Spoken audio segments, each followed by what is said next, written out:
welcome back. My name is Dawn and this is Living a Word Filled Life, and we are discussing Kingdom Math today. And in Kingdom Math, 2 is greater than 10. So this will make sense in just a minute. We're discussing the passage from Numbers starting in chapter 13 where Moses sent 12 spies out to go and see the promised land.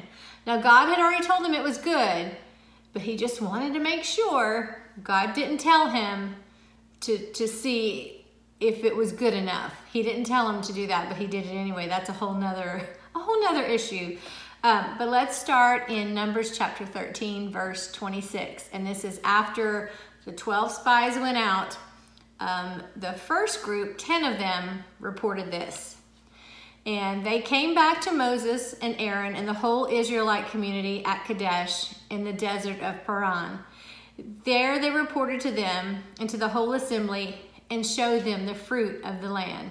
And in previous verses it said that the grapes were so big it took 2 men carrying a pole on their shoulder just to carry a cluster of grapes. That's how big they were. Okay, so they gave Moses this account. We went into the land to which you sent us, and it does flow with milk and honey. Here is the fruit.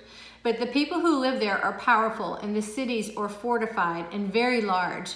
We even saw descendants of Anak there.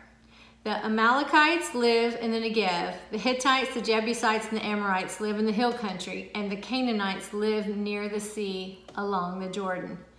Then Caleb silenced the people before Moses and said, "We should go up and take possession of the land, for we can certainly do it." But the men who had gone up with him said, "We can't attack those people. They are stronger than we are." And they spread among the Israelites a bad report, fake news, about the land they had explored. They said, "The land we explores devours those living in it. All the people we saw there are of great size. We saw the Nephilim there, the descendants of Anak, come from the Nephilim. We seemed like grasshoppers in our own eyes, and we looked the same to them." That night, all the members of the community raised their voices and wept aloud. All the Israelites grumbled against Moses and Aaron, and the whole assembly said to them, "If only we had died in Egypt or in this wilderness. Why is the Lord bringing us to this land only to let us fall by the sword? Our wives and children will be taken as plunder. Wouldn't it be better for us to go back to Egypt?" And they all said to each other, "We should choose a leader and go back to Egypt." Okay, moving on. Verse 5 of chapter 14. Then Moses and Aaron fell face down in front of the whole Israelite assembly gathered there. Joshua, son of Nun, and Caleb, son of Nephunneh, who were among those who had explored the land, tore their clothes and said to the entire Israelite assembly, "The land we passed through and explored is exceedingly good. If the Lord is pleased with us, he will lead us into that land, a land flowing with milk and honey, and will give it to us. Only do not rebel against the Lord, and do not be afraid of the people of the land, because we will devour them. Their protection is gone, but the Lord is with us. Do not be afraid of them." So, what happened? God parted the Red Sea for the Israelites. He fed them manna from heaven. He fed them quail from heaven. They were in the desert for 40 years. Their clothes never wore out. If they started off and their shoe was a size 12 months, and they're now a 40-year-old, they could wear a 10 medium. And their shoes never wore out. They just expanded with them as they grew. God did all these miraculous things for them. And he promised them this land flowing with milk and honey. And so you have 12 people. And what happens? Of the 12 people, 10 come back. They're like, "Oh, it's good. It's just like God said. It's flowing with milk and honey. It's fabulous. But, you know, we can't do it. We can't do it." But 2 of them said, "No, God promised us this land. He told us we could do it. We can take them." And so what happened to those 10? And they said, oh, we look like grasshoppers in our own eyes, and we did to them. They don't know what they look like to those other people that were there. It turned out later when you go on that you find out that those people were terrified of the Israelites because they knew what God had done for them.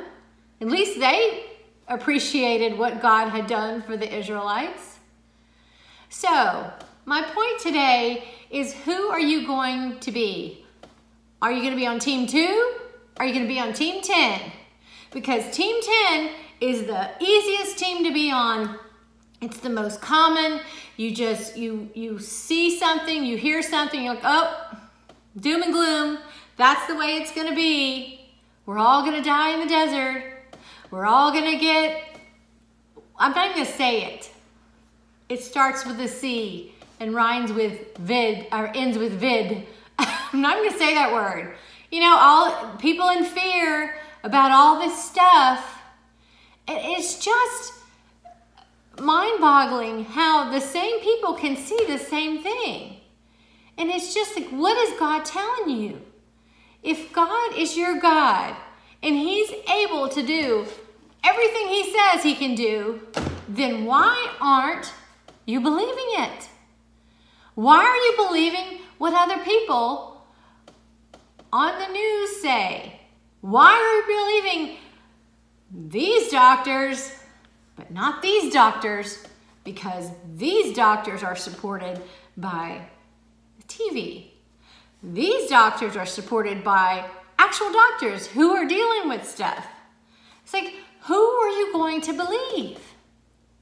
If you want to be the 10, part of Team 10, and live your life in fear and live your life in misery and not get to the promised land, then that's on you, boo-boo. That is on you. Because God has promised us so many things in his word. And I want to be part of the team. I'm full on team 2, where I'm going to believe what he says. And I'm going to live a life that he promises in his word. Not a life of fear, not a life of lack, not a life of sickness and poverty and all these horrible things. God didn't promise us any of that. None of that. So if you want to partake in that, go for it. But I am not. God did not promise that. He promised us a promised land, a land flowing with milk and honey. And first of all, it takes your eyes to perceive it through the eyes of God. They saw the same thing. They saw the grapes. They saw the milk and honey. They saw it. The same 12 people all saw the same thing. And the rest of their life depended on what they spoke at that moment and how they received what they saw. So there were 10 that saw the milk and honey flowing, but they were in fear. They saw, obstacles too big. And yes, those obstacles were too big for them to take over on their own, but it's not too big for God. So what they did, they spoke it, they got what they spoke. They just died in the desert. They just died in the desert. But Caleb and Joshua were able to go to the land flowing with milk and honey and thrive and live happily ever after, because that's what God has promised. So you need to pick which team you want to be on. Do you want to be on Team 10, which is the main flow with most of the people living in fear, living in doubt, living in lack constantly, living in fear all the time, not knowing, what disease is lurking around the corner, not knowing how you're going to do this or how you're going to do that? Or are you going to be on Team 2, where God is your provider? He supplies your needs. He is the one who can fix whatever problem you have. And he already has. When Jesus died on the cross, he fixed all the problems you're ever going to have. But you have to see it through the eyes of God and see the land that he promised you. And you've got to take it, and you've got to speak it, and you've got to receive it. And stop living in fear. So, you be blessed, and we'll see you next time. Thanks for being here. Bye-bye.